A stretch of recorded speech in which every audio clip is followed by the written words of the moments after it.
Are we on? Can you hear me? I'm talking like there's a big crew with me, but it's literally just me in my shed. Well, I thought I'd do a little bit of an update video because a ton's been happening and yeah, I'll bring you up to speed. I haven't posted a heap, and you'll probably see why. There's a lot going on. We'll just jump straight into it. I got a tattoo yesterday. Built Not Bought branded. It's with me for life now. That was a very spontaneous last minute decision. I'm not sure if I like it.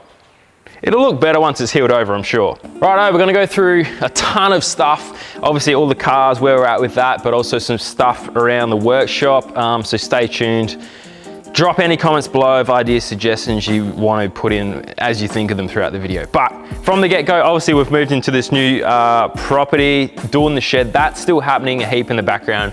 You'll see it's still pretty bare there. I'm like half moved in, half moved out. Trying not to clutter the place too much because we still are planning to sheet everything, get it all insulated. So that's all happening. The mezzanine outside has started construction. All the steel frame's gone up. We'll be putting that office upstairs and then a little engine room underneath and a heap of storage. So that's all in full swing.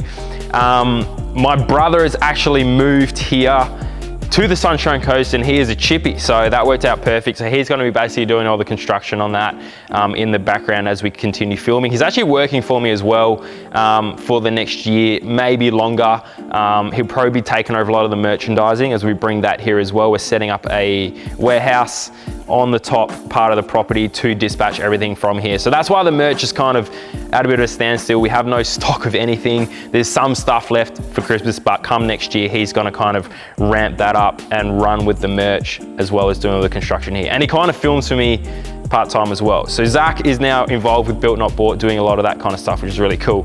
Talking about staff, I mean, we've had Mitch full-time for the last 3 or 4 weeks. He's only kind of doing this back half of this year and then he goes back to finish his apprenticeship. So you see him pop up more on the screen too. And we do have someone new starting next year, which is super exciting. She begins around mid-January, early February. Bring a lot to the table, which would be really cool for the channel as well.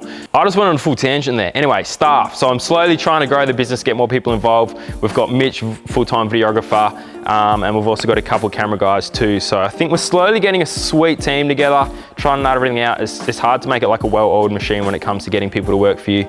Obviously, they need to have the passion you have and try and get them to understand the vision you have to make the channel kind of move forward. So that's that. The first massive project I want to talk about is a BCF, or it's the Top Water Invitational. Now, Matt Baker was invited with the Explore Life and he brought me along as a bit of a co-host for this episode, and it's turned into a massive kind of undertaking. We've put a bit of time to this recently, and it's basically the top 10 adventure and fishing teams in the country putting together an episode exclusive for the Top Water Invitational. And now they have just gone live. They got screened at the Gold Class Cinemas, which is pretty cool to see a face on the big screen. And now they're all available online. So if you go to the Top Water Invitational Instagram page or just Google them, there will be a watch now, click video where you can sign up and watch all 10 episodes. And we need you guys to vote because it is a competition. And if we get into the top 2 or 3, we actually get sent to the US to compete internationally for a heap of prize money. And just by entering and voting, you guys can win a trip to Fiji or up to $10,000 cash as well. So there's a stack of prizes there. So go and vote for the Explorer episode number 1. It's a 1 to 10 and you choose your favorites from there on. There's literally the top 10 videos I've ever seen. And we did some hectic stuff up at the Cape. Jet skis, we had a Can-Am boat fishing. Matt jumped on a GT, grabbed it out of the water. We were spearing, he went barefooting. We had a chopper. Man, sick episode. So definitely go and watch that. We'll quickly jump into the cars, I guess. 80 series is still floating around the background now. That has done sort of the lap of the country I wanted to do. Been to a ton of shows. It sort of served its purpose on the channel. The build was epic. So I think now I'm going to strip the wrap off and give it a sick paint job. That should be happening early next year. And then I'm still toying with the idea whether to do another giveaway and give the 80 away. I mean, I'm not sure what to do with it. I've toyed with the idea of selling it for a little bit, but I think it would be heaps cooler to be able to give it to one of you guys because it just kind of sits here gathering dust at the moment. It's not my day-to-day driver, obviously. So the 80 series will be coming back for a short little rebuild. We're gonna finish off all the loose ends and then maybe give it away. I don't know, comment down below what you think I should do with it. Do we keep it here It's a bit of a museum piece. Do I give it away to one of you guys? Should I just drive it more? Who knows? Sell it. If you want to buy it, message me. I don't know. It's one of those real one-of-a-kind builds, but it was sweet on the channel, but it's kind of served its purpose. The Patrol is, I mean, that's always the car that I will never sell. I'm always going to keep that. It got stickered recently, so I've been just trying to sort out. It opened a can of worms with engine numbers, the Duramax being an import. So I'm just trying to go through all the proper mod plates and engineering to get that back on the road. Finish off that front end, which needs to be done, and then that needs a new wrap as well. I'm going to re-wrap it with a different design, but the Duramax is going sweet. It's a sweet daily driver. I use it for all the camping. That is going to be the car that stays, but there's a ton of stuff still happening with that to get it back on the road, and then we'll be sweet and good to go. But other builds happening. Behind me is the drift car, which is probably the next thing coming out on the channel. Obviously want to try some different stuff. I've been doing 4Bs for ages. The drift car, I've had a ton of fun with learning to drift, and I really enjoy the sport. So I've decided to do an RB25 swap, which will be coming soon, and it's turned into a bit of a bigger build. Cut the whole front of the car if we're doing a tube front end and all that. So there's a lot of fab work. I'm learning a lot as I'm doing it. It's sort of that RB motor is a new thing with the straight six and the turbo. Fully excited for that build. There's a ton of good stuff going on that, so it'll be coming very soon. How many builds going on? I've got a bit of a list. AD Patrol, the Deleca. Now the Deleca, I can't show you too much of that just yet because that is a new budget build series coming out early December. Just before Christmas, we're dropping that. We take them up to the Cape. We do an epic build on them. And I tell you what, a lot goes wrong in that episode. The cars, I mean, we go out to prove you can do the Cape and budget cars, and I think we proved you can't. Essentially. So that's a super exciting series. Heaps of carnage, heaps of breakages. We struggle the way through the telly trap, but we do finally make it. Maybe. Some of the cars don't. So stay tuned for that. It'll be super exciting coming up. The Deleca will be back. Right, since my brother's been here for all of 5 minutes, he's already got himself a car now. I've got an old Ford F100. I think this is going to be not a massive build because he did want to get a short wheelbase, but with this one that we got, we're probably going to do a bit of a Cummins swap on it. So it'd be a bit of a kind of an American style build. He wants to put a tub on the back, do the Cummins swap and get that thing running, which will be sweet. So nothing too crazy with that. We're still toying with how we're going to finish it off, whether it's going to be a bit of a ratty army sort of thing or whether we're going to do it nice with a paint job. Comment down below what you reckon, but these are pretty sweet trucks and they're getting more and more popular these days. So I'm keen to get swinging on the spanners with that build.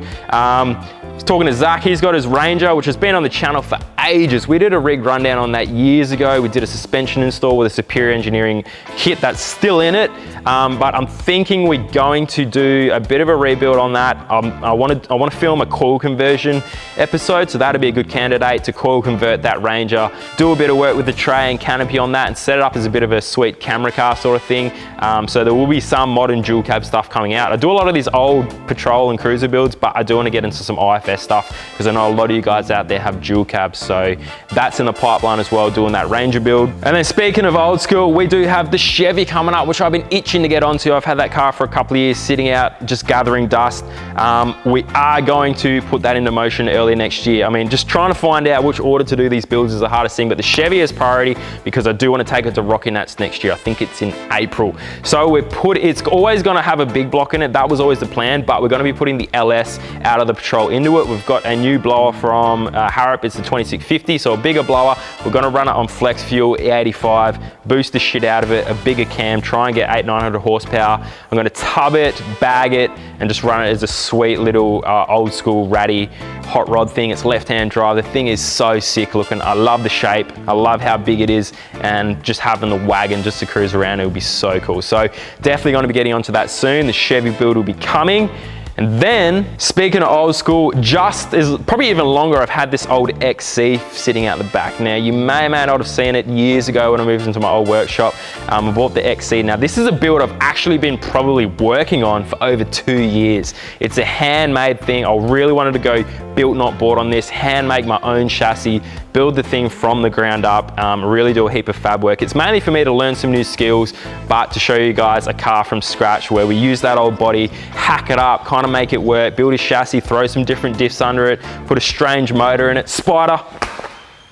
Freaking spiders around here are insane. So again, that one's got a slot in, but definitely sometime next year. Those 40-inch tires that I had whacked on the Patrol is a bit of a laugh. They are for that car to run full time. So the 40s have been sitting there and they stare at me every morning and they're like, Sam, when are you gonna put me on that bloody X seat? So it's gonna happen. Hopefully end of next year we can unveil that at a show somewhere. Any more cars? Oh, there's one more down there, the Falcon, which I bought as a daily, but it is a Falcon with a dedicated gas barra. So they've got a sweet, basically base platform to do a sweet turbo build on. So thinking of ripping that barra out of that car, putting a turbo on it, but I just don't know what to put it in. So that'd be probably another build coming up. We can boost the barra. You don't need a ton of money and work into those engines to give them a heap of power. Maybe we do a drag car build into a drift car, who knows? I could just drift the Ute as it is, make it a track car. There's a lot of AUs floating around these drift days now. Anyway, but as you can see, there are a ton of builds happening. I mean, it's build not bought. We've got heaps of works in the pipeline. It's just been hard with moving house and trying to sort out business things and change the structure and get people onboarded and staff, getting the shed sorted, and one of my cameras just turned off. Don't know which one it was. Anyway, that must be it for me. Thanks for watching. We'll see you in the next episode where we do get onto a build. Still don't know which camera turned off. Hello? They say the definition of subscribe is to arrange to receive something, typically a publication, regularly by paying in advance. Please arrange to receive something, typically a publication, regularly by paying in advance by clicking the button below.